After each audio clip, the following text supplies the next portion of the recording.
今头来家己关有10个渔民是成立智慧养殖渔业联盟，因甲海洋大学合作，利用科技、利用智慧养殖设备，经过当月的实际操作，即马已经或者渔业业准活率对以前的16%提悬1倍，已经提悬到32%。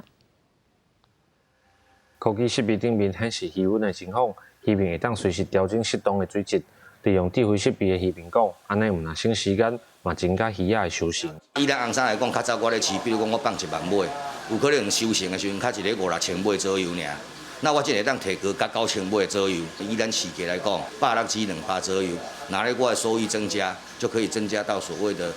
30-40万、40-50万，甚至更多。家己讲为了推广智慧养殖，除了补助渔民增加设备，嘛邀请下学研究团队礼拜协助。伫智慧养殖成果的发表会，阁有训练的渔民专工来参加。透过数据，我们看到 pH 值、溶氧，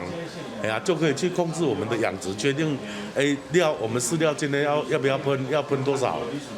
这很方便。大部分年轻人比较怕的是养殖渔业比较累，那需要这些智慧养殖的系统来辅助我们。那其实我个人的话，我也是提升我回来这里养鱼的意愿。透过这样子的云端资料库，我们可以让远端不同的专家、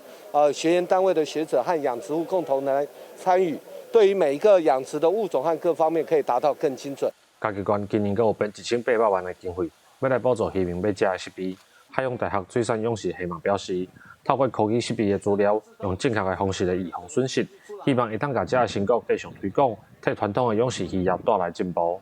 记者林慧婷，家己报道。